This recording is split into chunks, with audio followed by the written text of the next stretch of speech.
Hello दोस्तों, welcome two way of engineering. आज की इस प्रेजेंटेशन में हमने सर्किट एनालिसिस को फेजर्स में सॉल्व करना है। इससे पहले वाली प्रेजेंटेशन में मैंने आपको इम्पीडेंस और एडमिटेंस के कॉन्सेप्ट के बारे में बता दिया था।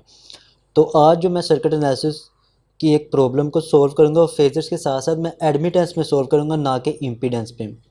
तो यहाँ पे मेरे सामने एक प्रॉब्लम है जिसमें एक कैपेसिटर लगा हुआ है, एक रेजिस्टेंस है और एक साथ इंडक्टर है और एक करंट सोर्स है।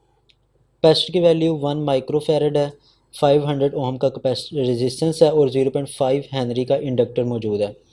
यहाँ पे जो है आई की वैल्यू, करंट की वैल्यू जो है मेरे पास टाइम डोमेन में 50 कोस 2000 टी मिली एम्पेयर है। और प्रॉब्लम में हमें कहा क्या गया है कि transform circuit in phasor domain. हमने इस सर्किट को फेजर डोमेन में चेंज करना है और find the voltage, phasor voltage हमने फाइंड आउट करना है। यहाँ पे जहाँ पे वी ऑफ टी लिखा हुआ है, हमने फेजर वोल्टेज निकालना है। तो सबसे पहले मैं इस प्रॉब्लम का ए वाले पार्ट को सॉल्व करता हूँ और सर्किट को जो है फेजर डोमेन में चेंज करता हूँ। फेजर डोमेन में चेंज करने के लिए सबसे पहले हमें इसकी, ये जो मेरे पास तीन कंपोनेंट्स हैं, कैपेसिटर है, रेजिस्टेंस है और इंडक्टर है, इसकी इम्पीडेंस मालूम होनी चाहिए। तो सबसे पहले मैं इम्पीडेंस फाइंड आउट करता हूँ। जेड आर मेरे पास जो है वो आर के इक्वली होगा क्योंकि 500 ओहम। रेजिस्टेंस की वैल्यू में कोई चेंजिंग नहीं आती। जब मैं कैपेसिटर जेड सी की बात करूँगा तो वो उसकी इम्पीडेंस इज इक्वल होती है -j/ओमेगा सी के। तो यहाँ पे मैं वैल्यूज़ पुट करता हूँ। -j वैसे का वैसे ही, ओमेगा की वैल्यू मैं अपनी करंट की वैल्यू से लूँगा। करंट में मेरे पास 50 कोस 2000 टी है। यहाँ पे जो टी के साथ जो भी वैल्यू होती है वो ओमेगा की वैल्यू होती है। ये वाली जो वैल्यू ये ओमेगा की है। तो यहाँ पे मैं ओमेगा की वैल्यू 2000 को पुट करूँगा। साथ मेरे पास कैपेसिटर की वैल्यू 1 माइक्रो जो कि सर्किट में मौजूद है, ये मैं पुट करूँगा। और इसको जब मैं कैलकुलेटर से सोल्व करूँगा, कैलकुलेटर पे आपने जो है कम्प्लेक्स मोड में चले जाना है। सबसे पहले मोड प्रेस करना है और नंबर 2 पे कॉम्प्लेक्स है तो आपने नंबर 2 को प्रेस कर देना, या आप कॉम्प्लेक्स मोड में चले जाएंगे।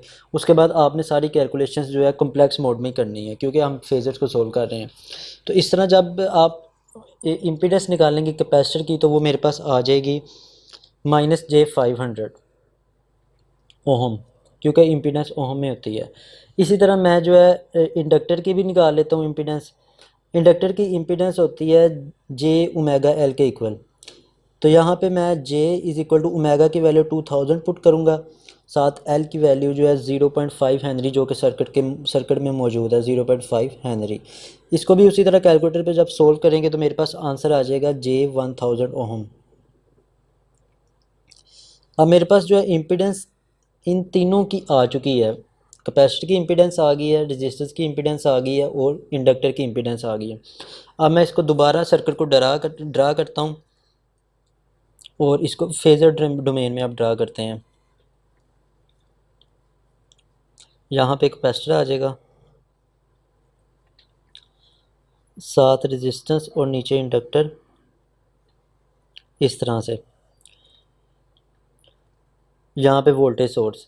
अब यहाँ पे फेजर डोमेन में एक चीज़ का ये भी फ़र्क है कि यहाँ पे मैंने वी ऑफ टी स्मॉल लिखा था। जब मैं फेजर की बात करूँगा तो ये कैपिटल आ जाएगा, कैपिटल वी।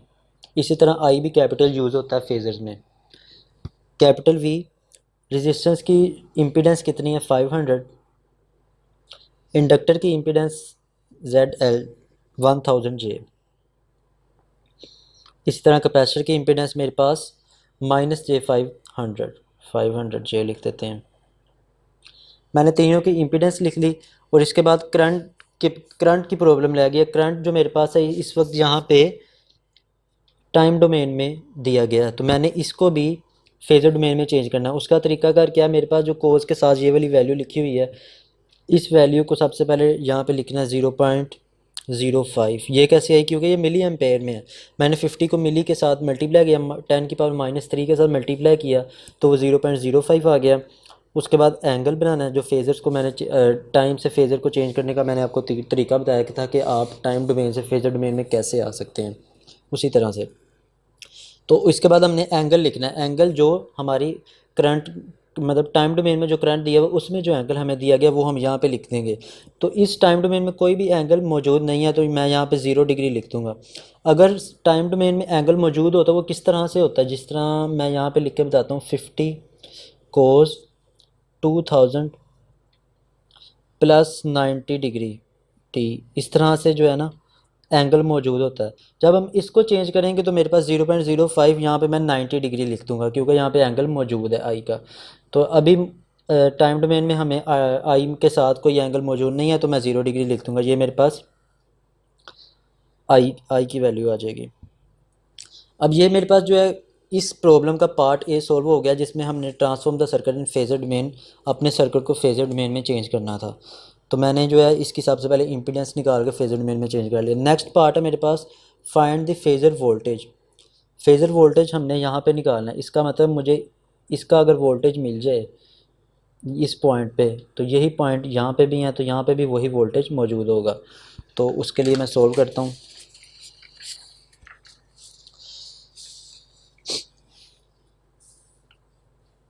फेज़र वोल्टेज निकालने के लिए सबसे पहले हमें इसकी एडमिटेंस निकालनी पड़ेगी। एडमिटेंस कहाँ से निकालेंगे? एडमिटेंस जो है admittance y is equal to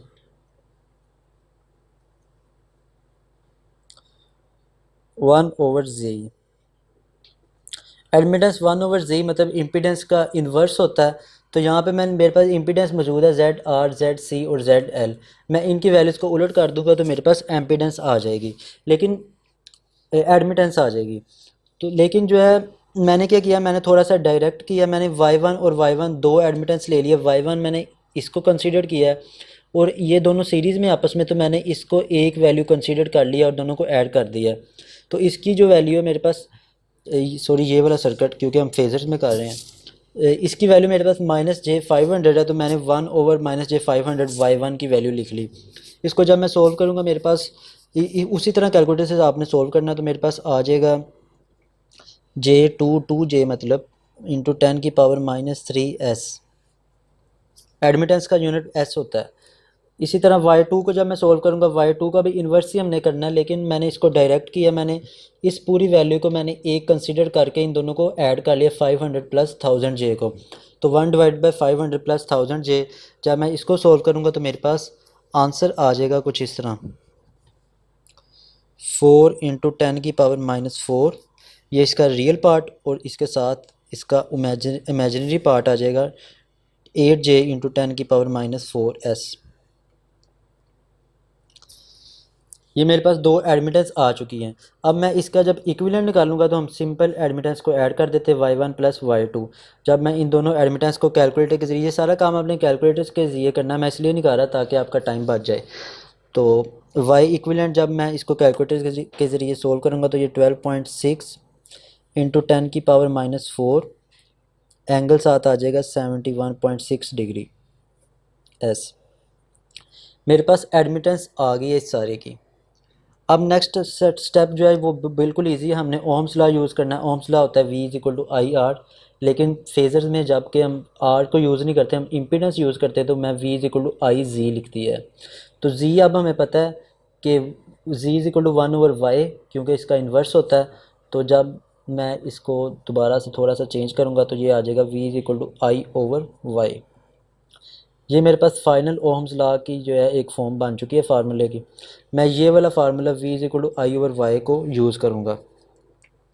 तो V = I/y इक्विवेलेंट I की वैल्यू मेरे पास मौजूद है, वो है 0.05 angle 0 degree, divided by y equivalent मेरे पास ये आया हुआ है 12.6 × 10⁻⁴ एंगल 71.6 डिग्री।